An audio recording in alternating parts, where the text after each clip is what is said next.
Caledonian Braves are a sham. This lower division Scottish soccer club is using emotional triggers and fancying marketing techniques to dupe investors into giving them money under the guise they will be part owners of the franchise. While technically true, there's so much more here than meets the eyes. For starters, investors are being asked to fork over $100 or hundreds of dollars for shares that are now valued at less than 1 cent. Penny for your thoughts, the situation surrounding this Scottish soccer side stinks worse than a piping hot plate of haggis. Seriously, the half-truths and make-believe fantasies being peddled by those in charge of Caledonian Braves is wild. From the team's fantasy valuation of $10 million to all of this talk about a democratic approach that doesn't seem anywhere close to being realized, everything about this concept, about the Caledonian Braves, screams massive red flag, stay away. Alas, that has not been enough to ward off thousands of marks who've handed over nearly $1.5 million to own a soccer team that isn't worth 2 quid. I suppose in their defense, these people are being misled by the project's mastermind, the ringleader, Chris Ewing. I'm Cheyenne Hollis, this is The Touchback, and today we are going to find out if the Scottish crowdfunding soccer club is legit. Scottish musical sensation, the Eurythmics. Do you have anything to say on the situation? Some of them want to use you. Anything else you'd like to add? Some of them want to get used by you. Why is that? Everybody's looking for something. This all tracks, but can you do that thing just so it's not stuck in my head?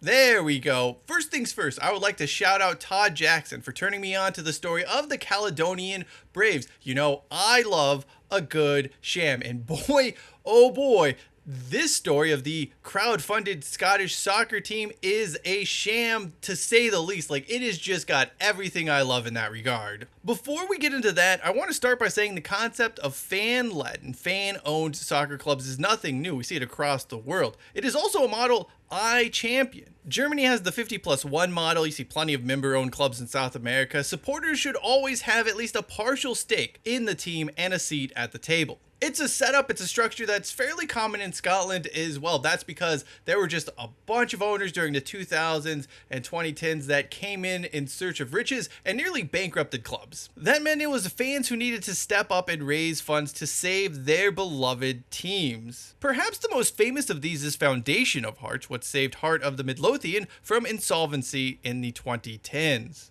Unrelated note, Tynecastle Hearts is home on my bucket list of stadiums to visit.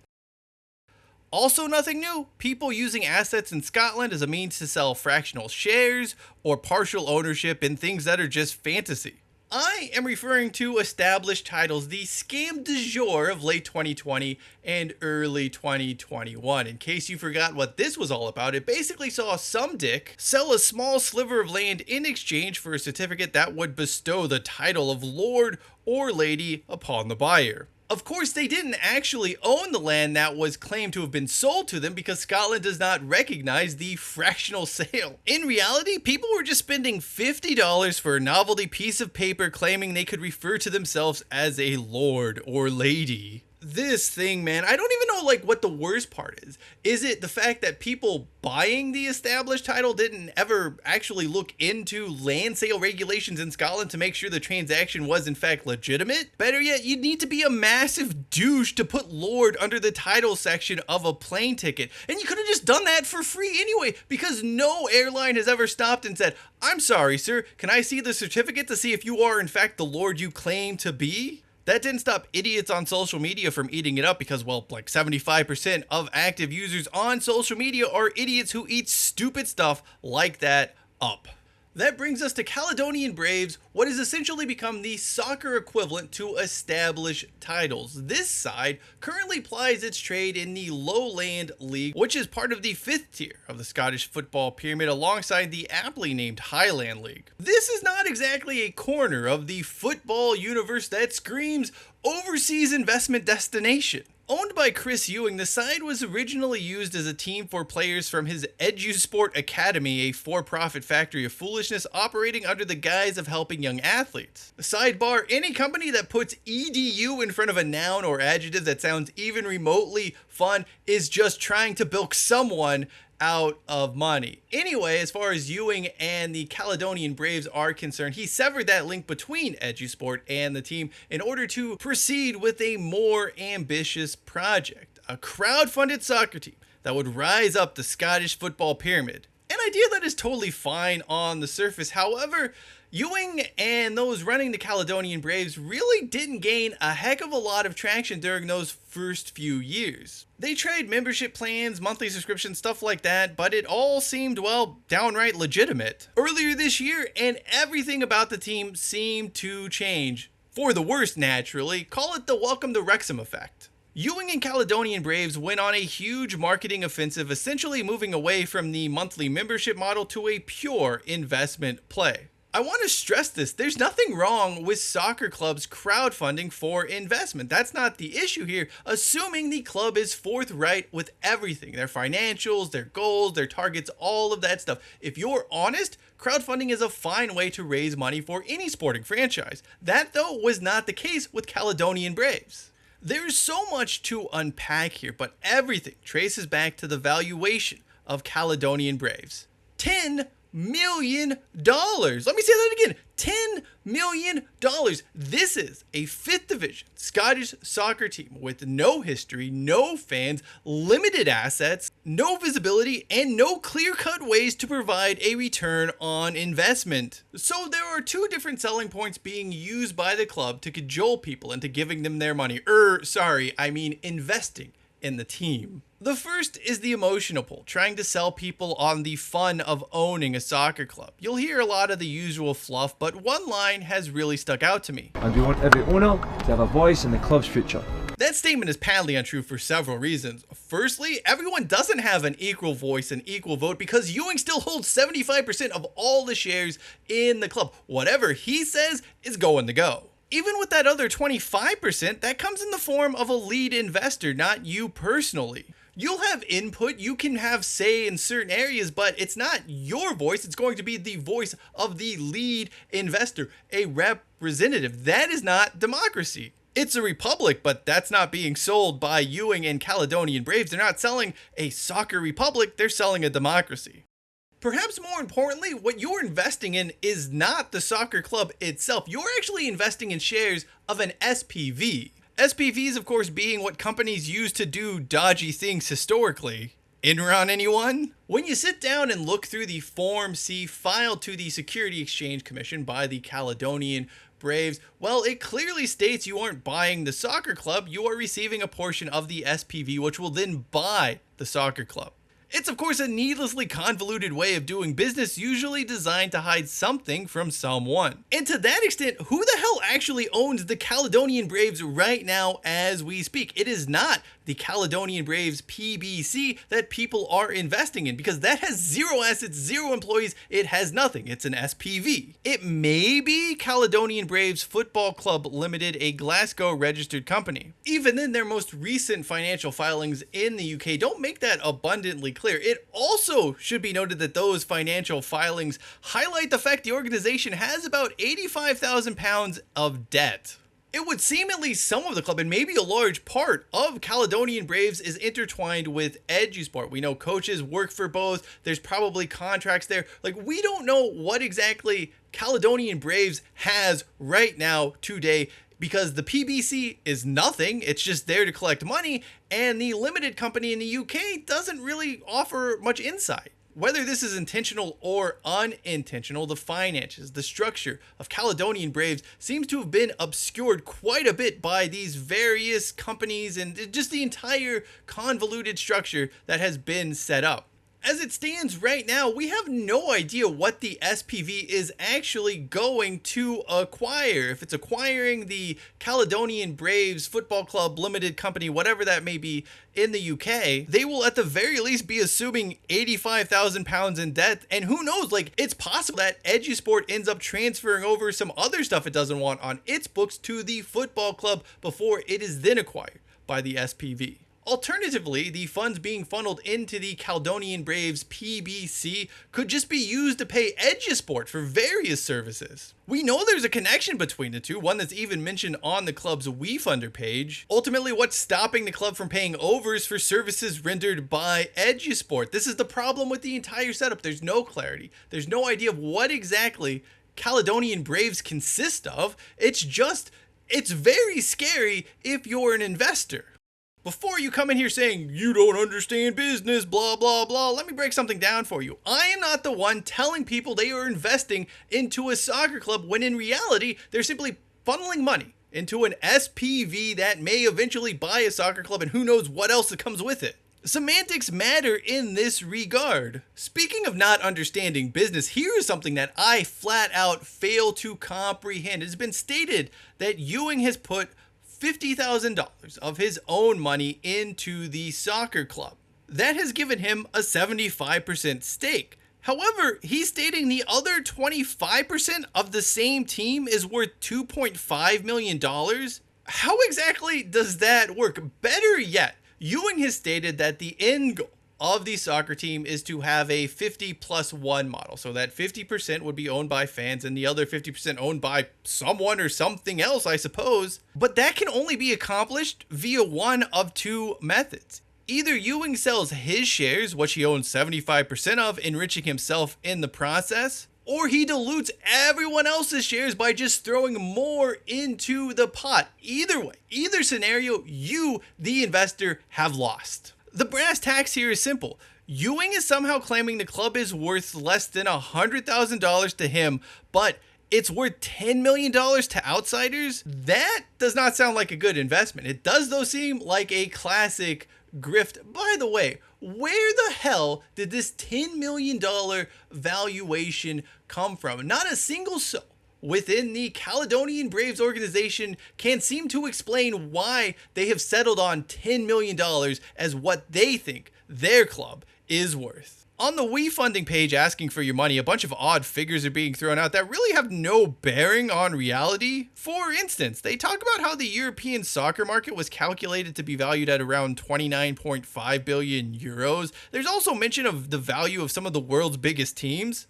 What is not mentioned is anything in regards to Scottish football. That seems like it would be a pretty fair barometer of values and such, no? We also have a fantastic idea of what Scottish football teams are valued at. It's also vital to note that all of these transactions involving professional Scottish clubs have things like a stadium, fans, a local fan base, and tangible assets. And in the case of SPL teams, they receive global television revenues, all things that Caledonian Braves lack and will lack for some time into the future. Let's start with Hibernian. Bill Foley, the owner of the Las Vegas Golden Knights, purchased a 25% stake in Hibs for £6 million, which is about $7.6 million, giving them a valuation of north of $30 million. Hibs, for their part, have a large fan base in Edinburgh, a proper stadium to play in, receive TV revenue, and boast a professional staff with soccer infrastructure. In other words, Caledonian Braves believe they have roughly 1/3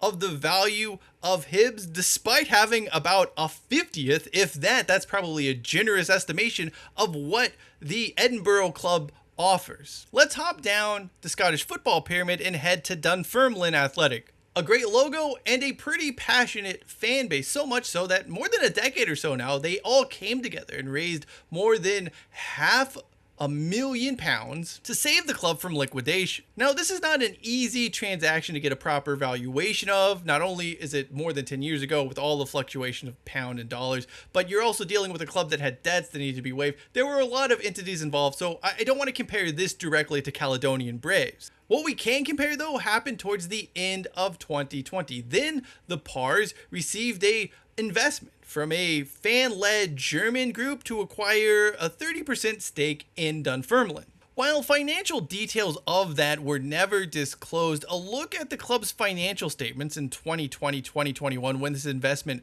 would have been made gives you an idea, at least a way to estimate how much Dunfermline actually received. It was most likely somewhere between $500,000 and £1,000,000. Actually, in the report, it said the club issued new shares worth £600,000. This could actually be the investment itself. I don't want to get into it. I'm not a financial statement expert, but when you look at their balance books and you look at that, we get the idea that Dunfermline received somewhere between £500,000 and £1,000,000 that year from the company known as DAFC Foosball. For the sake of the video, let's just call it an even million, which converts to $1.3-ish million. Let's put that valuation, even if it may be wildly over, into context. You could have 30% ownership in a Scottish club with fans, a cool stadium, rich history, is a promotion away from being in the SPL, and has several other things required for long-term success, including the other 70% of the club being owned by another fan-led group. All of that for $1.3 million. Now, here's what Caledonian Braves want for $2.5 million. 25% ownership in a 5th division Scottish side that plays in a field, has no history, no connection to the local community, no visibility, and whose majority shareholder was only willing to put a fifth of what he's asking investors for. That does not compute. You know what else doesn't compute? The club's plans for moving up the Scottish football pyramid, a much needed requirement if it's ever going to come close to hitting that $10 million valuation and allowing investors to recoup their money. Not profit, by the way, but simply reach the break-even point for investors. That pie-in-the-sky valuation is only possible when it not only reaches but consolidates its position in the SPL. The club has claimed their target is to get there in 10 years' time. Original plans actually called for the team to reach the SPL in 5 years, but they've wildly missed that target. 5 years, 10 years, regardless, it does not matter, because history shows us teams in the Scottish 5th division don't work their way up the ladder that quickly. Here's a factoid for you. No team to have appeared in the Scottish top flight since the year 2000 has played its way up from the 5th division. Ross County did spend time in the 5th division and eventually found their way into the professional ranks, but only did so because of a vote. It was nothing to do with a meritocracy. They were simply voted up into the higher structure.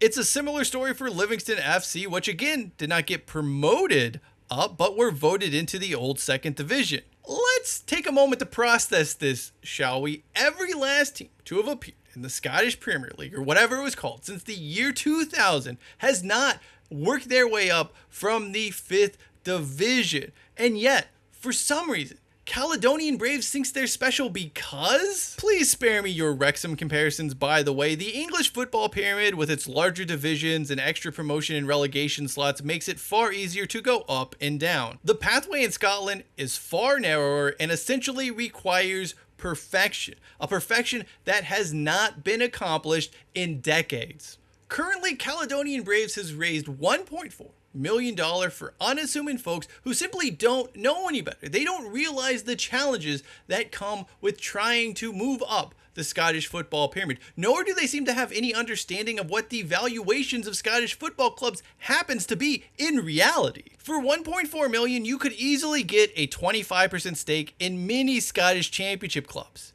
And if you went down to Division 2 or 3, you could likely get close to a majority stake. Crucially, you would be far closer to realizing an actual return on your investment. You wouldn't need to wait 10 years. You are a promotion or two away from being in the top flight.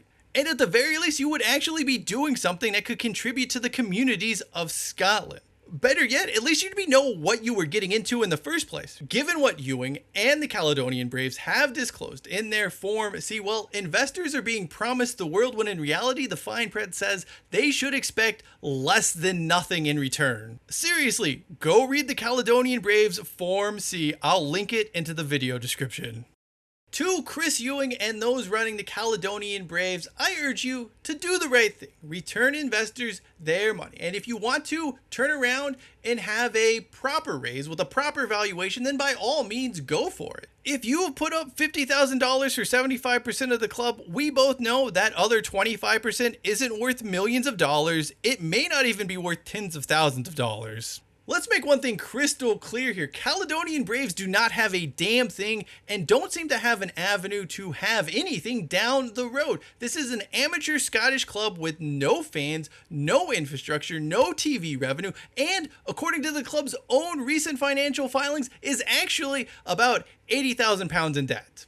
And if you don't like the sound of that, well, I have another suggestion. Why don't you use that $50K you have put into the club as a means to cover the team's existing debt? And then you can put up 100% of the Caledonian Braves for sale to fans. After all, you're the one bragging about how you want a democratic club ownership structure where everyone has a voice and a vote. Well, I hate to break it to you, that's impossible when you hold 75% of the club's shares. There's no democracy. It's very much a dictatorship, no matter how many fluffy marketing words you want to use. This, of course, is something Ewing never wants to talk about in interviews. It's all about that warm, fuzzy, emotional triggers, making it seem cooler than the situation really is. After all, no one probably wants to acquire a stake in a soccer team in debt with no future prospects. By the way, shame on all of those media outlets failing to ask Chris Ewing and the Caledonian Braves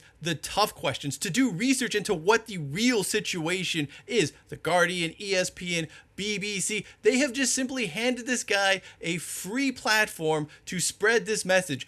Dig deeper, because there are questions here that should have been asked by you, not me. Returning to established titles, their fate has long since been sealed when it came out that people weren't actually buying a plot of land, but buying a piece of a company that was buying a piece of land for them. All consumers received from established titles was a piece of paper that claimed they own land in Scotland, which they did not actually own. It took some time, but folks caught on, they turned against established titles, and now the company basically lays dormant. I mean, when was the last time anyone heard anything about them? However, the one running the company, the owner, has long since cashed out and made a pretty hefty profit. Similarly, ownership of the Caledonian Braves is worthless. It is a piece of paper and access to an app that makes you feel like you're part of something you are not. $10 million for a 5th division Scottish club that locals will never ever care about?